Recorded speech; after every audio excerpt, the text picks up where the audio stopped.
Eu estou aqui à frente do principal castelo da República Tcheca, que fica na cidade de Praga. Praga é uma das cidades mais bonitas do mundo e foi aqui nesta cidade que viveu Jerônimo. Por isso, Jerônimo de Praga. Ele nasceu aqui.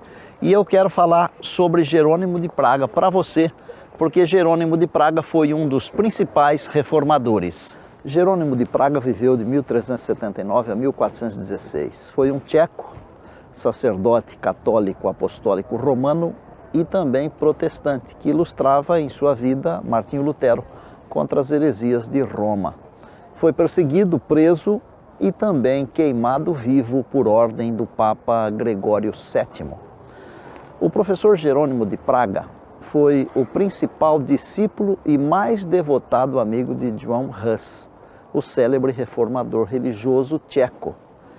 Jerônimo nasceu numa família abastada na cidade de Praga, estudou na Universidade de Praga, formando-se em 1398. No ano seguinte, iniciou viagens por boa parte da Europa. Em 1402, visitou a Inglaterra e esteve na Universidade de Oxford, onde Wycliffe lecionava no século XIV. Estudou e copiou as obras Diálogos e Triálogos de John Wycliffe e interessou-se pelo movimento lollardo, inspirado pelo mesmo Wycliffe no século anterior.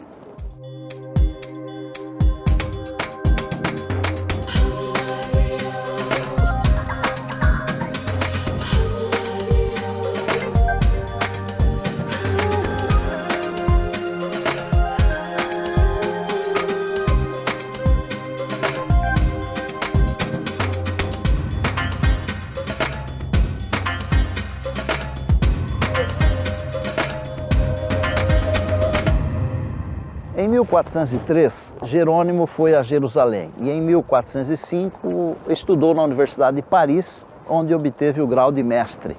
Em 1406, Jerônimo de Praga obteve o mesmo grau na Universidade de Colônia e em seguida, no ano seguinte, na Universidade de Heidelberg, ambas na atual Alemanha. Contudo, outra fogueira deveria acender-se em Constança. O sangue de mais uma testemunha deveria testificar da verdade. Jerônimo, ao dizer adeus a Hus, à partida para o concílio, exortou-o a que tivesse coragem e firmeza, declarando que se caísse em algum perigo, ele próprio estaria disponível e acudiria em auxílio do seu amigo. Ouvindo acerca da prisão do reformador, o fiel discípulo imediatamente se preparou para cumprir a promessa.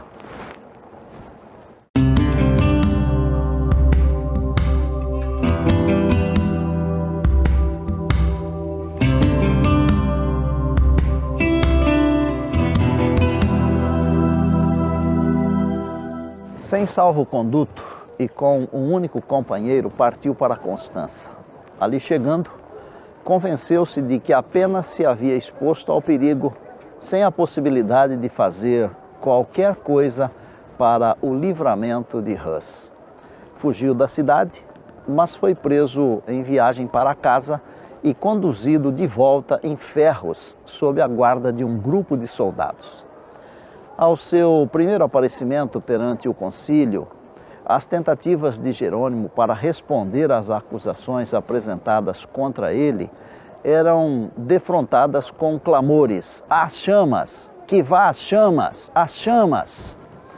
Foi lançado numa masmorra, numa prisão, acorrentado em posição que lhe causava muito desconforto e sofrimento, alimentado apenas com pão e água.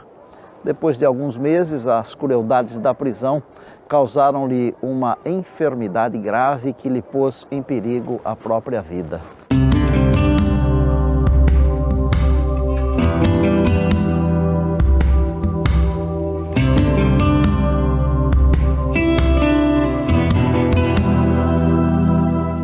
Jerônimo permaneceu na prisão durante um ano. A morte de Hus não deu os resultados que os sectários de Roma haviam esperado.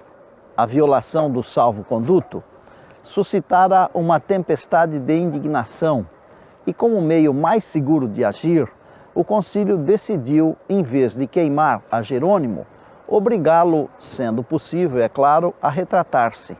Foi levado perante a Assembleia e ofereceu-se-lhe a alternativa de renunciar ou morrer na fogueira. A morte no início da sua prisão teria sido um ato de misericórdia à vista dos terríveis sofrimentos por que passara, mas agora, enfraquecido pela moléstia, pelos rigores do cárcere e pela tortura e ansiedade e apreensão que ele viveu, separado dos amigos e desanimado pela morte de Hus, a fortaleza de Jerônimo cedeu. Comprometeu-se a aderir à fé católica e aceitou a ação do concílio ao condenar as doutrinas de Wycliffe e Hus. Por este expediente, Jerônimo se esforçou por fazer silenciar a voz da consciência e escapar da condenação. Mas na solidão do calabouço, viu mais claramente o que havia feito. Pensou na coragem e fidelidade de Hus e, em contraste, refletiu em sua própria negação da verdade. Pensou no Divino Mestre, a quem se comprometera a servir e que, por amor dele, suportara a morte de cruz. Antes de sua retratação, encontrara conforto em todos os sofrimentos, na certeza do favor de Deus. Mas agora o remorso e a dúvida lhe torturavam a alma. Sabia que ainda outras retratações haveria de fazer, antes que pudesse estar em paz com Roma.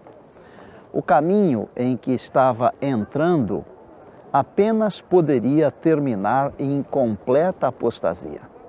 Sua resolução estava tomada. Não negaria ao Senhor para escapar de um breve período de sofrimento.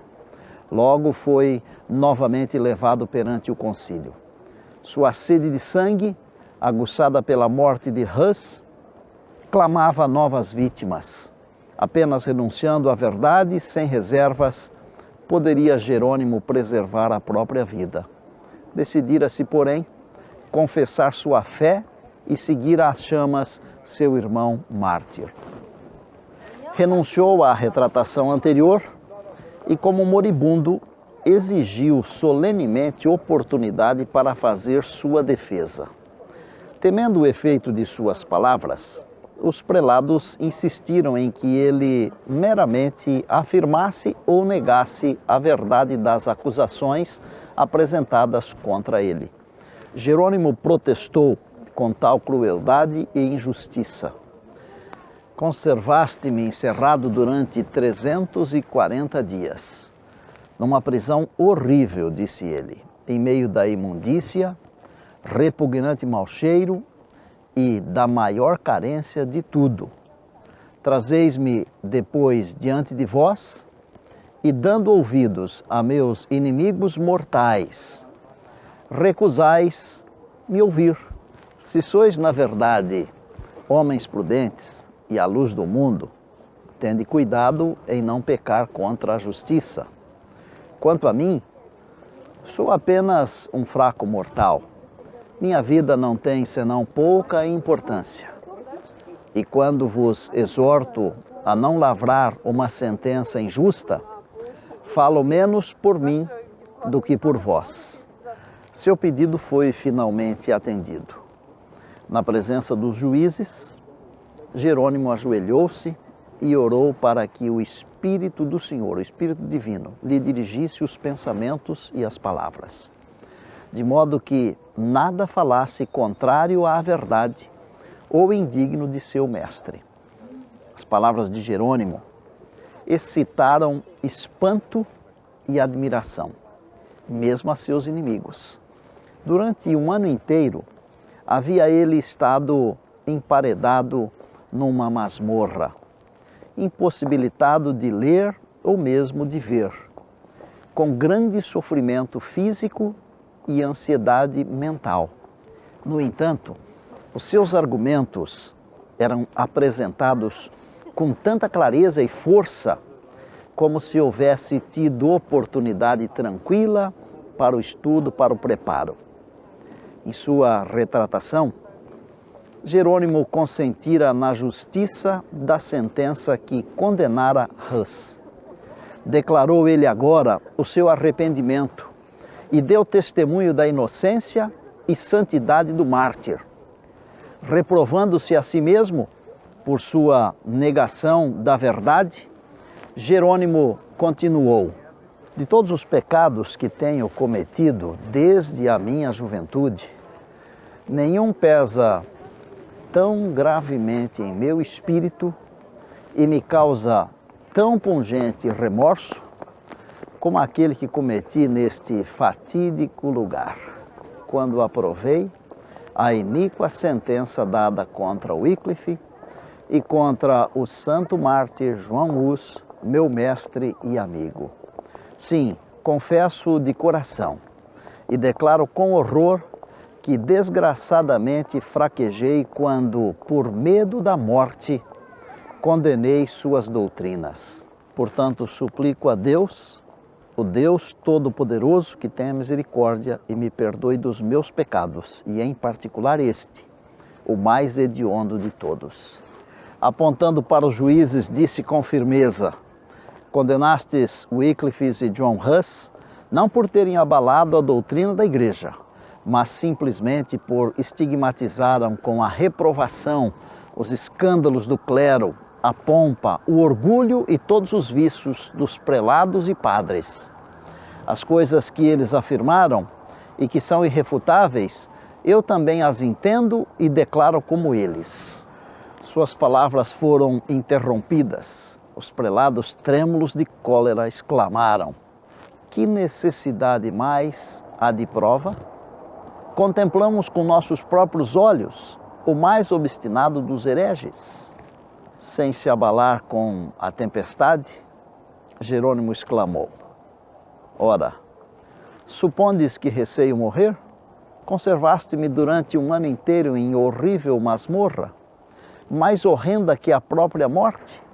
Trataste-me cruelmente, minha carne literalmente apodreceu sobre os meus ossos, e contudo não me queixo, pois a lamentação não vai bem a um homem de coração e espírito, mas não posso senão exprimir meu espanto com tão grande barbaridade para com um cristão.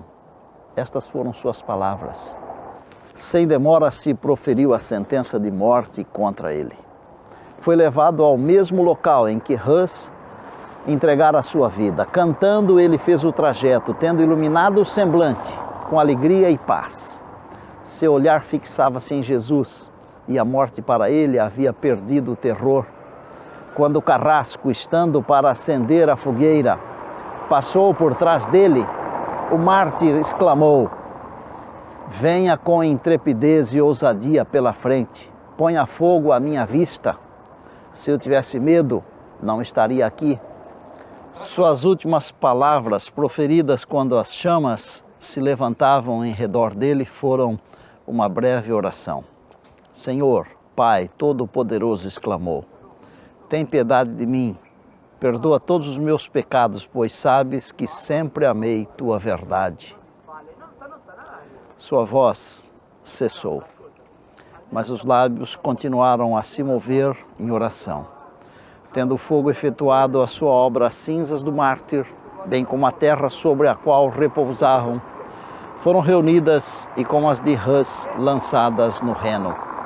Assim pereceram os fiéis porta-luzes de Deus. Mas a luz das verdades que proclamaram, luz de seu exemplo heróico, não se havia de extinguir.